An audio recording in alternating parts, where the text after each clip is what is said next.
सोच रहा हूँ प्रेरित पौलुस का जिंदगी का एक घटना आपके सामने आज पेश करने के लिए, और उससे हम क्या सीख सकता है वो भी हम आज देखेंगे।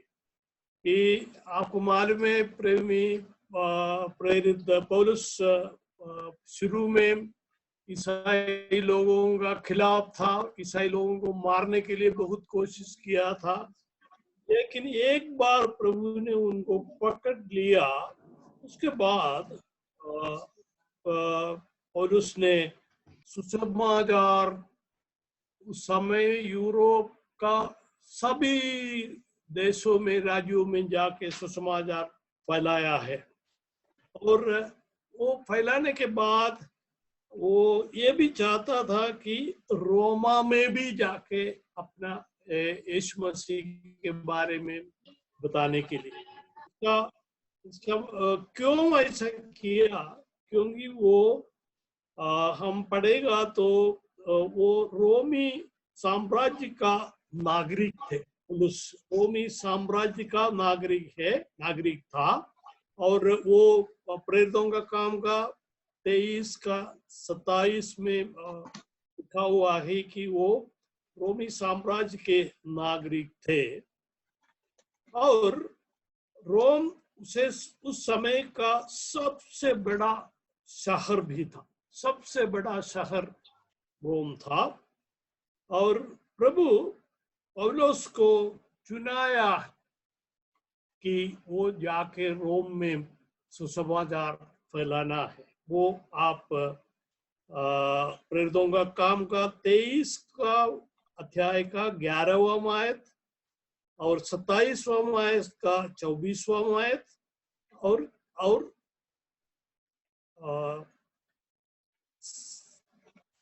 27वां अध्याय का 24वां आयत में भी लिखा है प्रभु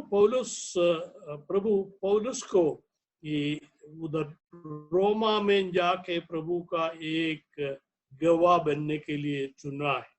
और एक और बात था, उस समय का कहावत ये था कि सब सड़कें रोम की तरफ जाते हैं। शायद आप बिहार में, शायद मुझे मालूम नहीं है, शायद बोल रहे होंगे बिहार का सब सड़कें पाटना की तरफ जा रहे हैं। ऐसे ही रोम का सबसे बड़ा शहर रोमा साम्राज्य का सबसे बड़ा शहर रोम होने से उस समय का कहावत ये था कि सब सड़कें रोम की तरफ जाते। तो ऐसा प्रभु ने एक इसमें एक आयत में पढ़ना चाहता हूं आपको, उसका प्रेरितों का काम का 23वां अध्याय का 11वां आयत में आपसे पढ़ना चाहता हूं। उधर प्रभु ने पौलुस को क्या बताया हम इकट्ठा पढ़ेंगे कि प्रेरितों का काम 23 का। उसी रात प्रभु ने उसके पास खड़ा होकर कहा, हे पौलुस, घाटस बांध, क्योंकि जैसे तूने यरूशलेम में मेरी गवाही दी, वैसे ही तुझे रोम में भी गवाही देनी होगी। तो इससे हम समझ सकता है कि प्रभु अपने आप चुना है पौलुस को रोम में जाके प्रभु का एक गवाह बनने के लिए। शायद आप में से सभी लोग या कुछ लोग पाटना में प्रभु का गवाह बन चुका होगा, लेकिन उससे आप खुश होने से पहले बाकी भी बिहार में बहुत जगह है और उधर भी जाके प्रभु का सेवा करने के लिए और प्रभु का गवाह बनने के लिए शायद प्रभु आपको चुना होगा। और तो प्रभु एक बात के लिए हमको चुन लिया तो उसका मतलब क्या है? शायद पौलुस सोचा होगा प्रभु ने तो मुझे चुन लिया है रोमा जाने के लिए, तो फिर अभी कोई कठिनाई नहीं होगा, आराम से, और कोई दिक्कत नहीं होगा, और उधर हम पहुंच के यीशु मसीह का गवाही बनने। लेकिन हम ये प्रेरितों का काम का 27वां और 28वां अध्याय पढ़ने से हमको पता चलेगा कि वो रास्ते में बहुत रुकावटें उनके सामने आया, बहुत से रुकावटें उनका सामने आया है। और हम उसमें से कुछ बातें हम आपको बता देता हूँ। पहली बात कि उनके लिए पुलिस एस्कॉर्ट करके या आगे और पीछे पुलिस का गाड़ी लेके नहीं, और उसको एक कैदी बन के रोम जाना पड़ा। एक कैदी बन के जो रोम जाना पड़ा, और 2 बार वो जहाज बदलना पड़ा, और तीसरा जहाज से होकर उधर इटली पहुंचा। और वो तीसरा जहाज वो भी ठीक ठाक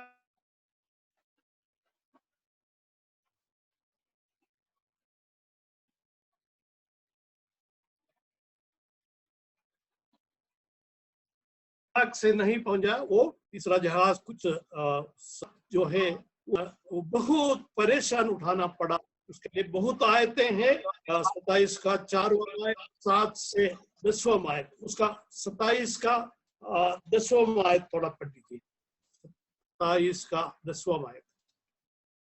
हे सज्जनों, मुझे ऐसा जान पड़ता है कि इस यात्रा में विपत्ति और बहुत हानि न केवल माल और जहाज की वरन हमारे प्राणों को भी होने वाली है। तो आप कभी नहीं सोचना है आप प्रभु में आ गया, प्रभु यीशु पिता परमेश्वर का बेटा और बेटी बन गया, इसलिए सब ठीक ठाक चलेगा। कभी नहीं सोचना है कि इतना प्रभु का राज्य के लिए इतना जो काम किया वो पौलुस इधर बताता है कि केवल माल और जहाज की वरण हमें हमारे प्राणों की भी होने वाला है, कुछ तकलीफें हो सकता है। और उसके बाद उसका 20वां आयत थोड़ा पढ़ लीजिए, 27 का 20। और जब बहुत दिनों तक न सूर्य न तारे दिखाई दिया और बड़ी आंधी चलती रही, तो अंत में हमारे बचने की सारी आशा जाती रही। ये कौन बताता है? जो पौलुस का जो साथ था, जो डॉक्टर लूक, जो प्रेरितों का काम जो लिखा हुआ है, वो बोल रहे हैं कि बहुत दिनों तक, वो 27वां आयत में आएगा तो 14 दिन तक वो सूर्य को नहीं देखा, मतलब दिन में अंधेरा था, और रात को इतना परेशान हुआ है, तारे को रात को भी नहीं दिखाई दिए, और बड़ी आंधी चलती थी। तो अंत में हमारा बचने की सारी आशा जाती रही। और उसको कौन बताया वो रोम जाएगा? पिता परमेश्वर ने बोला है कि पौलुस रोम में उनका गवाह बनेगा। लेकिन इधर हम देखता है पौलुस एक कैदी हो गया है, और फिर 14 दिन तक वो सूरज को नहीं देखा, तारे को नहीं देखा, आंधी इतना चलते थे कि वो शायद सोचा कि हम इससे बचेगा नहीं। तो आप याद करने वाला बात यही है कि हमारा जिंदगी में भी ऐसा तूफान शायद आ सकता है, लेकिन आप चिंता मत करना, क्योंकि प्रभु आपको बुलाया है, और प्रभु जो वायदा आपको किया हुआ है वो पक्का वो करने वाला प्रभु है। इसलिए हम मिलके हम प्रभु का हालेलुया बोलेंगे और धन्यवाद। तो ये नहीं सोचना मैं प्रभु में आ गया, जिंदा परमेश्वर का बेटा बन गया, बेटी बन गया, अभी सब ठीक ठाक हो जाएगा। जरूरत नहीं है। हम इधर पौलुस के इस बात से हमको पता चलेंगे, और हम उसका 37वां आयत पढ़ेगा तो उस जहाज में 276 लोग जन थे। वो 276 लोग 200 थे ईसाई। आपको मालूम है कितना था ये 276 से कितना ईसाई थे? एक तो पौलुस था, एक डॉक्टर लूक था जो प्रेरितों का काम लिखा है, और फिर एक एरिस्टार्कस नाम एक व्यक्ति था जो कोलोस का था, और वो 27वां आयत का दूसरा आयत में उनका नाम लिखा हुआ है। उसको मतलब है ये 276 में से सिर्फ 3 लोग जिंदा परमेश्वर का बुलाने वाले थे। मुझे मालूम नहीं है पाटना में कितने लोग जिंदा परमेश्वर को बुलाता है, बुलाता है, मुझे मालूम नहीं है, आपको शायद मालूम होगा। तो मेरा मतलब यही है कि ये नहीं सोचना कि जिंदा परमेश्वर को बुलाने वाला बहुत लोग होगा, जरूरी नहीं है। शायद आप बहुत बहुत बहुत कम लोग होगा, लेकिन उसके वो होने से भी आप चिंता करने का जरूरत नहीं है, क्योंकि ये सिर्फ 3 ईसाई लोग था, लेकिन प्रभु ने ये 3 को उनका बीच में बहुत जोर से इस्तेमाल किया है, हम देख सकता है। और इतना वो हम देख चुका है कि सूरज नहीं था, रात को तारे नहीं था, आंधी था। उस समय पौलुस खड़े होकर उनको बोलता है कि वो 22वां आयत थोड़ा पढ़ लीजिए, 27 का 22वां आयत।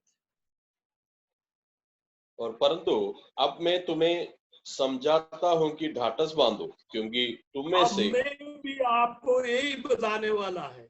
कभी आप सोचता है ओहो हम बहुत कम है, वो बाकी लोग हर एक लोग हमारे पीछे पड़ा हुआ है। जब आप सोचेगा तो और उसकी तरफ मैं आपको बता रहा हूँ, ढाढ़स बांधो, क्योंकि परमेश्वर आपके साथ है और परमेश्वर आपका देखभाल करेगा। तो पहली बात जो है कि ढाढ़स बांधो, और 25वां आयत में भी वही बोला हुआ है। और वो क्यों बोला हुआ है? 23वां आयत पढ़ लीजिए। 23, क्योंकि परमेश्वर जिसका मैं हूँ, उसको जिसकी सेवा करता हूँ, उसके स्वर्गदूत ने आज रात मेरे पास आकर कहा है, पौलुस मत डर, तुझे कैसर के साथ। आप में से कोई डरता हुआ आदमी है? कोविड-19 आ गया है और इधर ईसाई लोग बहुत कम में करके डरा हुआ कोई है? तो इधर पौलुस का प्रभु और पौलुस का पिता, आपका पिता, मेरा पिता, हमारा प्रभु बोलता है ढाढ़स बांधो और डरो मत। वही बात में आपसे भी आज आपको याद दिलाना चाहता हूं कि आप ढाढ़स बांधना है। और उसका वजह भी 23वां आयत में हम पढ़ा है, क्योंकि परमेश्वर जिसका मैं हूं। आप किसका है? आप परमेश्वर का है या और किसी का है? आमीन। ये हमारा पिताजी, माताजी सब कुछ है, बहन भाई बच्चे सब कुछ है, लेकिन एक बात याद करना है, हम परमेश्वर का है।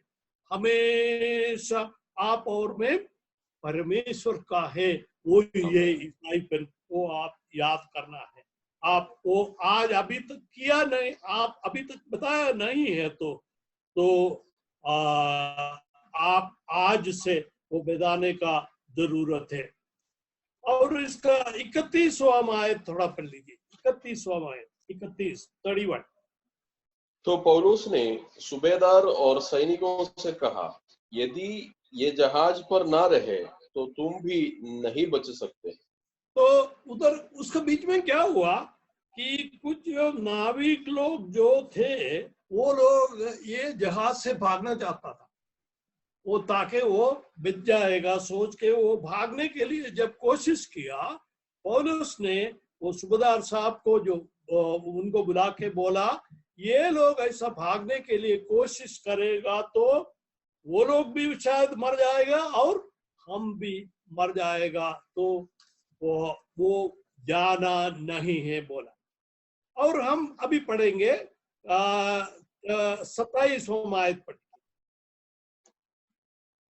जब 14वीं रात आई और हम अद्रिया समुद्र में भटकते फिर रहे थे, तो आधी रात के निकट मल्लाहों ने अनुमान से जाना कि हम किसी देश के निकट पहुंच रहे। तो कितना दिन हो गया अभी समुद्र में? 14 दिन हो गया। और ये 14 दिन भी हम पढ़ेगा तो उसका 33वां आयत पढ़ लीजिए, 33। अब भोर होने पर था, तब पौलुस ने ये कह के सबको भोजन करने के लिए समझाया। आज 14 दिन हुए करने के लिए समझाया। आज 14 दिन हुए कि तुम आज देखते देखते भूखे रहे और कुछ भोजन न किया।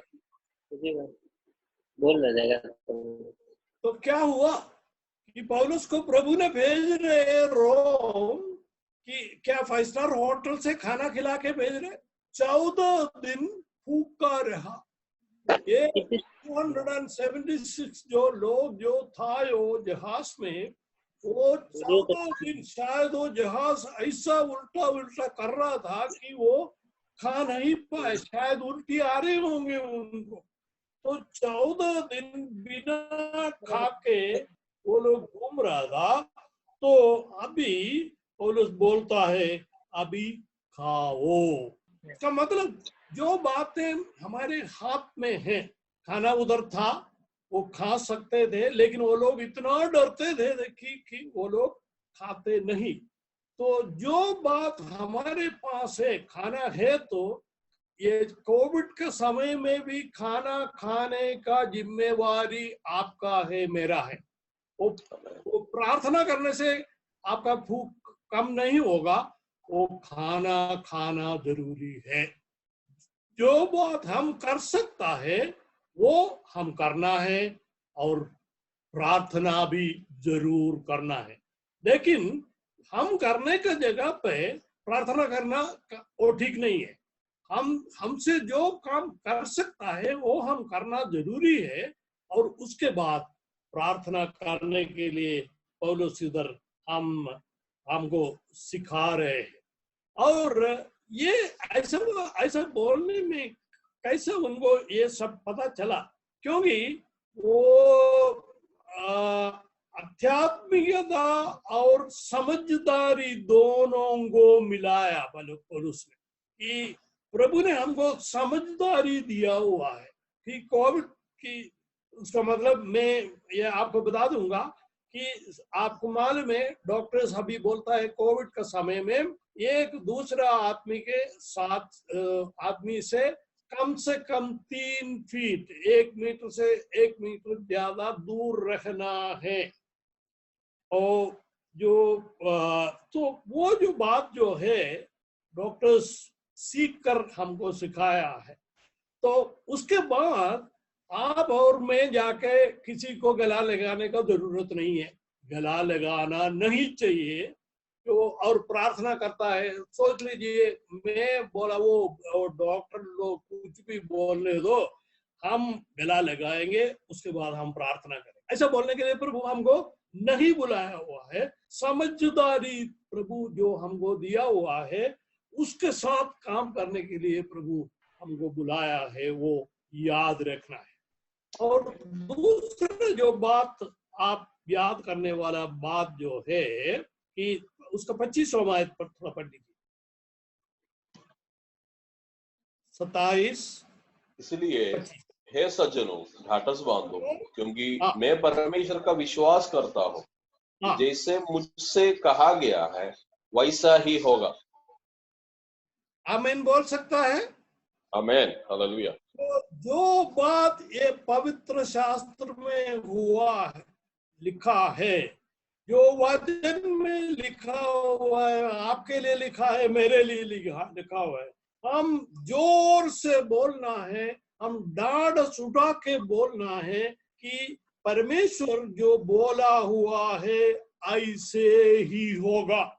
मतलब परमेश्वर ने बोला, ये परमेश्वर रोम में पहुंचा देगा, तो जहाज को कुछ भी होने दो, आंधी आने दो, हम तारे को नहीं देखता है, सूरज को नहीं देखता है, हम भूखा रहा है, लेकिन फिर भी बताया कौन है? परमेश्वर बोला है तो आपको ले जाएगा, मुझे ले जाएगा, और प्रभु हम उनके साथ हमेशा के लिए रहने के लिए प्रभु आपको और हमको चुना हुआ है। हालेलुया। तो इसलिए हम खुश हैं कि, और पौलुस के साथ हम भी बोलेंगे कि प्रभु हमारे साथ जो है। और फिर आगे क्या हुआ हम देखेंगे कि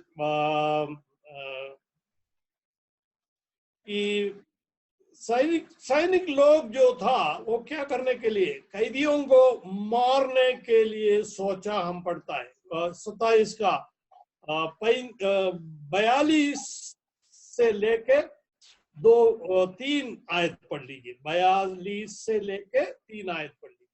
तब सैनिकों का ये विचार हुआ कि बंदियों को मार डाले, ऐसा न हो कि कोई तैर के निकल भागे। परंतु सूबेदार ने, शायद हमको भी जब कोई लेके जाएगा या हमको चला के ले जा रहे हैं, तो शायद वो लोग डरेगा कि हम कहीं भाग जाएगा, इसलिए उनको मारो, शायद वो लोग सोचेंगे। लेकिन प्रभु क्या बोलता है? हमको जो वायदा क्या दिया हुआ है, मैं तुमको चुन चुका हूं, तुम मेरा बेटा या तुम मेरी बेटी है। तो जो सैनिकों सोचेगा तो भी हमको मार नहीं सकता है, वो आप याद रखना है। आगे बढ़े। और परंतु सूबेदार ने पौलुस को बचाने की इच्छा से उन्हें इस विचार से रोका और ये कहा कि जो तैर सकते हैं पहले खुद कर किनारे पर निकल जाए, और बाकी कोई पटरों पर और कोई जहाज की अन्य वस्तुओं के सहारे निकल जाए। इस रीति से सब कोई भूमि पर बच निकले। तो इधर उनको बचाने के लिए कौन फैसला किया है? सूबेदार साहब ने बोला है कि उन पौलुस को बचाना है, और पौलुस के बचाने के साथ साथ बाकी लोगों को भी बचाना है, कि वो सूबेदार साहब ने फैसला किया। ये जो सोच विचार जो सूबेदार साहब को जो हुआ है, वो किसने दिया उनको? इधर लिखा नहीं है, लेकिन मैं सोचता हूँ, मुझे पक्का है कि प्रभु ने उनका मन में ये बात बोल दिया, पौलुस जो है मेरा बेटा है, उनको रोम में ले जाना है, तो उनको इधर इस समुद्र में मरना नहीं है, मैं ले जाना है। वही पिता परमेश्वर हमारा भी है, और आपको भी ले जाएगा जहां वो ले जाना चाहता है। स्वर्ग में पुत्र के साथ और पवित्र आत्मा के साथ, दूतों के साथ, उधर हमेशा के लिए रहने के लिए, ले जाने के लिए पिता परमेश्वर ने फैसला किया है। और ठीक समय जब आ जाएगा तो प्रभु हमको लेके जाएगा। क्या हुआ हम देखेंगे। उसका और उसका वो 42 में ये देखेगा तो एक और बात हम देख सकता है कि 42 नहीं, 41 का आखिरी में लिखा हुआ है, परंतु पिछाड़ी लहरों के बेल से टूटने लगे। जो जहाज में पौलुस और बाकी जो 270 से आगे जो ज्यादा जो लोग थे, वो लोग जो जा रहा था, वो जहाज टूटने लगा। शायद हमारा नौकरी शायद चले जाएगा, शायद हमारा घर में आग लग जाएगा, कि दुनिया सोचेंगे बस ये तो खत्म हो गया, अभी इससे कुछ होना नहीं है, अभी टुकड़ा टुकड़ा बन के ये निकल जाएगा, सोचेंगे। लेकिन प्रभु क्या बोलता है कि जहाज टूटने दो, तुम मेरा हाथ में सुरक्षित है। Praise the Lord. हालेलुया। आप लोग सब इस मसीह का वो हाथ में सुरक्षित है, इसलिए हम धन्यवाद करके उनका स्तुति हर के करके हम आगे जाएंगे। उसके लिए पवित्र आत्मा हमको मदद दे देंगे। और फिर क्या हुआ कि ये जो जहाज टूट गया, फिर भी पौलुस को कुछ हानि नहीं हुआ। और हम पढ़ते हैं, वो पूरा पढ़ने से हमको पता चलेगा कि माल्टा नामक एक द्वीप में वो लोग सब उधर पहुंच गया है। और उधर वो बहुत ठंड का विंटर, जो सर्दी का मौसम आ चुका था, तो इतना ठंडा था और वो लोग सब वो ये पानी में डूबा हुआ और वो द्वीप में पहुंचा तो सब लोग वो काफी ठंडी में था। तो उधर पौलुस क्या किया, उधर एक वो आग जला दिया। आग जलाने के लिए पौलुस ने क्या किया, पौलुस हम पढ़ता है कि पौलुस ने उसका 28वां अध्याय का 3रा आयत में लिखा हुआ है, जब पौलुस ने लकड़ियों का गड्ढा बटोर कर आग पर रखा तो एक सांप आंच पाकर निकला और उसके हाथ से निपट गया। इसमें हम क्या क्या सीख सकता है? हम ये सीख सकता है कि आग लगाना है तो लकड़ी का जरूरत है। आग लगाने के लिए प्रभु आपके साथ और हम हाथ में या मेरे हाथ में लकड़ी दे देंगे। लकड़ी हाथ में पकड़ करके फिर प्रार्थना करने का मतलब नहीं है। प्रभु आपको लकड़ी देगा, उसके बाद आग जलाने के लिए प्रभु आपसे चाहता है। वो कभी मतलब तो जो समझदारी के बारे में मैं पहले भी आपको बताया था कि आपके पास और मेरे पास कुछ बातें प्रभु दिया है, तो उसको ठीक तरह से इस्तेमाल करना हमारा काम है। उसके लिए फिर प्रार्थना करने का मतलब ही नहीं है। प्रार्थना कर सकता है, करने में कोई तकलीफ नहीं है, लेकिन हम जो करना है वो काम करना जरूरी है। और उसके बाद क्या हुआ, ये हिंदी बाइबल में लिखा नहीं है, लेकिन इंग्लिश में और बाकी सब ट्रांसलेशन में, बाकी भाषाओं में जो लिखा हुआ है, उसमें वो जो सांप ऐसे ही टोटल वाला एक सांप नहीं था, वो जहरीला सांप था। बहुत ज्यादा जहर जिसके साथ था, ऐसा वाला एक सांप है। वो उसका नाम वाइपर लिखा हुआ है, इंग्लिश में वाइपर लिखा हुआ है। और जो जानता है उनको मालूम है कि वो बहुत ज्यादा जहर उसका उसमें है। और एक बार वो काट दिया तो बस फिर तो वो आदमी बस इस दुनिया से चले जाएगा।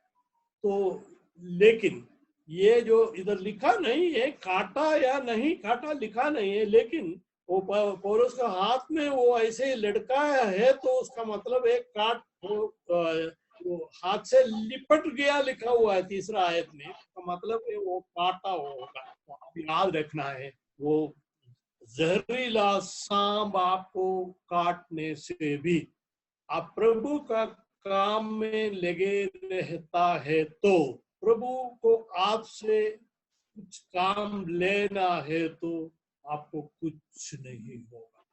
वो वायदा जो है प्रभु ने, यीशु मसीह ने हमको भी दिया हुआ है, सांप काटने से भी मेरा जो चेलों को कुछ होगा नहीं है। आप नोट करना है तो नोट कर सकता है कि लूका का सुसमाचार का 10 का 19 में लिखा हुआ है। वो बात लिखा, हम पढ़ेगा नहीं, लेकिन वो लिखा हुआ है, आप देख सकता है। और मरकुस का सुसमाचार का 16वां आयत में भी, 16वां अध्याय में भी वो लिखा हुआ है। फिर उधर वो द्वीप में, माल्टा द्वीप में क्या हुआ, तो 28 का 8 और 9 पढ़ लीजिए। 28 का 8 और 9। और पुबलियुस का पिता ज्वर और आम लहू से 7 से पढ़ लीजिए। उस जहाज के आसपास उस टापू के प्रधान पुबलियुस की भूमि थी। उसने हमें अपने घर ले जाकर 3 दिन मित्र भाव से पहुनाई की। पुबलियुस का पिता आप समझ सकता है, पुबलियुस का हृदय में भी प्रभु ने काम किया है। बहुत बड़ा अमीर आदमी था, और लेकिन उसका इतना, शायद पूरे को लेके गया हमको मालूम नहीं है, लेकिन कम से कम कुछ पौलुस को और कुछ लोगों को कम से कम वो लेके गया और उनको मित्र भाव से पहुनाई की लिखा है। इसका मतलब है, पहली बार देख रहा हूं कि, और उसके फिर भी वो मित्र भाव से पहुनाई। आप जहां भी जाए, शत्रुओं के बीच जाने से भी उनको मित्र बनाने का प्रभु को कर सकता है। उनको मित्र बनाना उनका हाथ में है, और मित्र भाव में हमको वो देखेंगे आगे। 8 और पुबलियुस का पिता ज्वर और आम लहू से रोगी पड़ा था। अतः पौलुस ने उसके पास घर में जाकर प्रार्थना की और उस पर हाथ रखकर उसे चंगा किया। तो पुबलियुस का उनका पिता जो ज्वर से और लहू से रोगी पड़ा था, और उनका देह पर हाथ लगा, उनके लिए प्रार्थना किया, और वो चंगा हो गया। कि प्रभु आपको और हमको भी बुलाया इसलिए कि बाकी लोगों को सिर्फ आत्मीय रीति में चंगाई देने के लिए नहीं, सिर्फ शारीरिक रूप में भी चंगाई देने के लिए प्रभु आपको और मुझको चुनाया है। और 9 है, जब ऐसा हुआ तो उस द्वीप के बाकी बीमार आए और चंगा किए गए। तो बाकी लोग भी भाग के आया। माल्टा के पूरे बीमार लोग पौलुस के साथ आकर वो बोला, आपने तो पुबलियुस का पिताजी को तो चंगा किया है, तो हमको ये बीमारी है, ये बीमारी है, ये बीमारी है करके पौलुस के पास आया होगा। उसके बाद पौलुस हाथ लगा करके उनको प्रार्थना किया। और आप याद रखना है, चंगाई पौलुस नहीं देता है, प्रभु देता है। और देने वाला हमको इस्तेमाल करके प्रभु वो चंगाई देता है। आप याद करना है। तो इतना बात हुआ है। और फिर क्या हुआ कि सातान, हम देखा है अभी तक सातान बहुत कोशिश किया कि पौलुस को कुछ ना कुछ करके उनका जहाज को तोड़ के वो उनका अंधेरा होके और उनका आंधी उनका खिलाफ आके लाके कुछ ना कुछ करके उनको उधर रोम में मत ले जाने के लिए वो बहुत कोशिश किया है। लेकिन प्रभु वो उनका सब बातों को खत्म करके प्रभु पौलुस को लेके गया। और आप पढ़ेगा तो ये 28 का बाकी भाग पढ़ेगा तो आप सब देख सकता है कि पौलुस इटली का सबसे सदर्न एंड में आके उधर इटली में आया। उसके बाद बाई रोड से होके उनको मिलने के लिए लोग रोम से आया और उनको लेके रोम में लेके गया है। हम पढ़ सकते हैं। और वो उधर ऐसा भी हुआ है कि हम पढ़ सकता है कि और उसको अपना एक घर दे दिया कि उधर रहने के लिए, और वो उधर रह के उसका 30 और 28 का 23वां पढ़ लीजिए 23। तब उन्होंने उसके लिए एक दिन ठहराया और बहुत से लोग उसके यहाँ इकट्ठे हुए। और वो परमेश्वर के राज्य की गवाही देता हुआ और मूसा की व्यवस्था और भविष्यवक्ताओं की पुस्तकों से यीशु के विषय में समझा कर भोर से सांझ तक वर्णन करता रहा।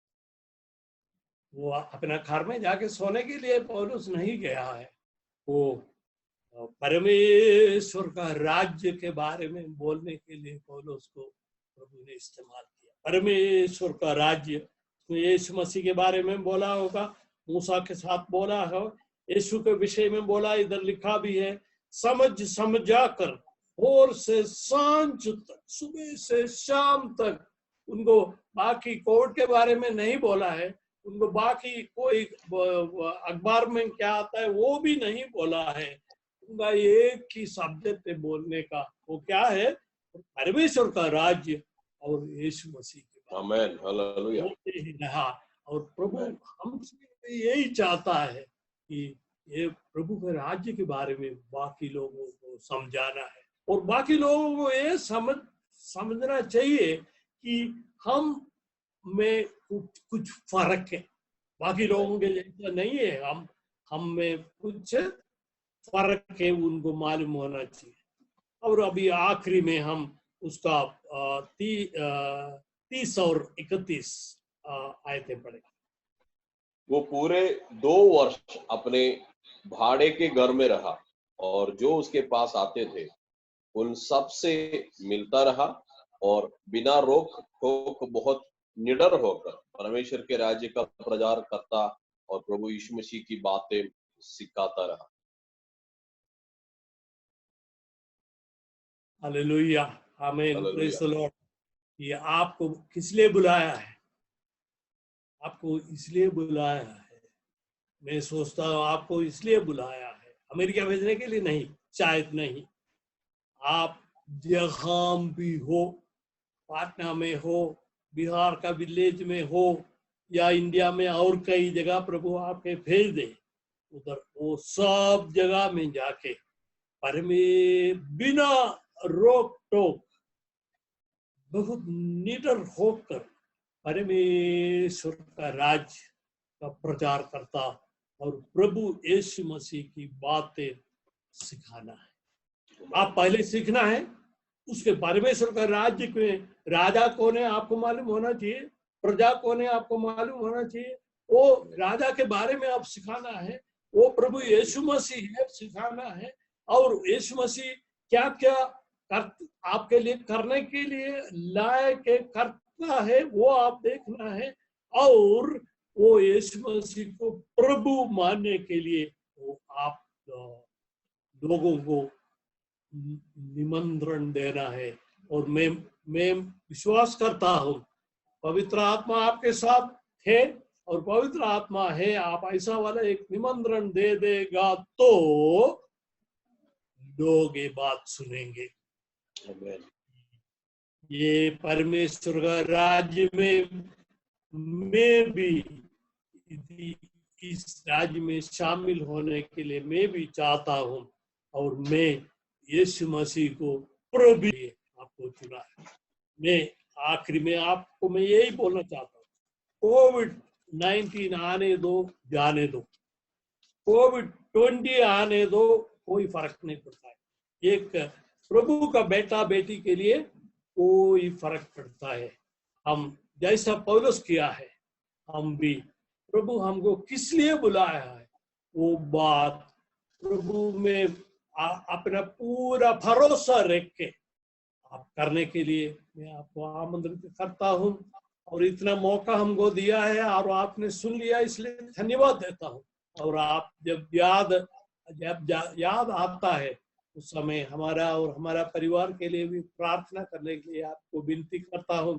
धन्यवाद, धन्यवाद, धन्यवाद। यीशु मसीह की जय।